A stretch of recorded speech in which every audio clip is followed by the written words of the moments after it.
On behalf of the players involved this week, we find it unbelievable, disappointing and frustrating that while we were preparing for two very important World Cup qualifiers, a report about proposed budget cuts and restructuring was leaked. Some of the leaders of our game have shown no understanding of what we are trying to achieve and no respect for our commitment in playing for our country.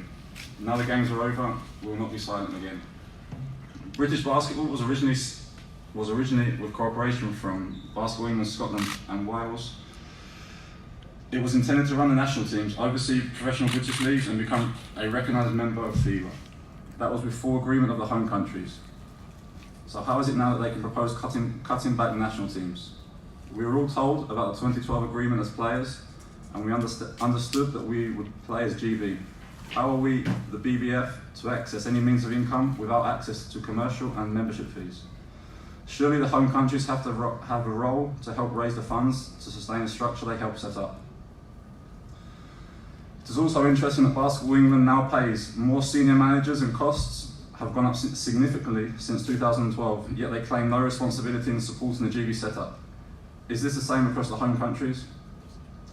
Regardless of how good or bad BBF has been, the home countries have decided that we are not worth supporting. Not my teammates, not the young players heading across Europe to compete for junior teams. But apparently that's not the same when it comes to the big increases of management costs. After a decade's commitment from players like Kieran Achara, Eric Boateng, Drew Sullivan, Steph Collins, Chantal Handy, Joe Leedham and many, many others, thank you for letting us know that the system you helped set up does not work for you. Instead of working together to resolve the issues, you are dumping on those who have given so much for their sport and for their country. When we play for GB, we want to win, and we want to represent our country well. But year on year, our sport is portrayed as a beggar looking for government bailouts. We receive great support from Sport England, but their role has now changed. Now the goal is always to survive each year, with no time for mid or long-term planning. Before the recent parliamentary debate, Temi stated she felt that her national shirt had been ripped off her back. MPs listened and showed their support for basketball, and it's a role among young people and diverse communities. The government listened and enabled us to play here in Glasgow and for the rest of the year. Now it's up to us as a sport. And with the latest proposals, the leaders of the home countries are setting our national team shirts on fire, like rubbish. The latest proposal is that national team funding should be cut, not because it's not worthwhile, but because it will save money while large salaries are paid to managers. To read that we can deliver national teams on 50% of the already minor budget betrays a complete lack of understanding of elite sport. We do not know of any group that assembles junior teams at the airport without any preparation before European Championships. How will this develop our young talent? But it is apparently now an option. I have been lucky enough to be in a national team for every age group, representing both England and Great Britain.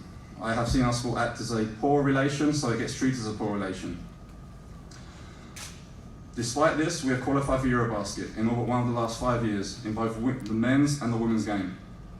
We have junior teams in Division 8 this year, and we are one of the most popular sports in the country.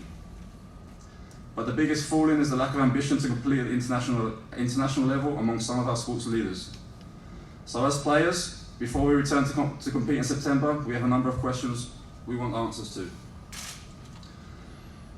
Why, with limited budgets, do we not look at working together in basketball's interest? Why are we duplicating management and functions across the home countries, spending tens and thousands of pounds we do not need to? A common vision of the sport in this country was agreed in 2012.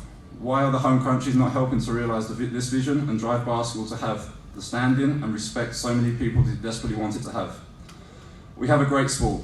We need visionary leadership that understands the game. Thanks for listening, guys. That was a statement on behalf.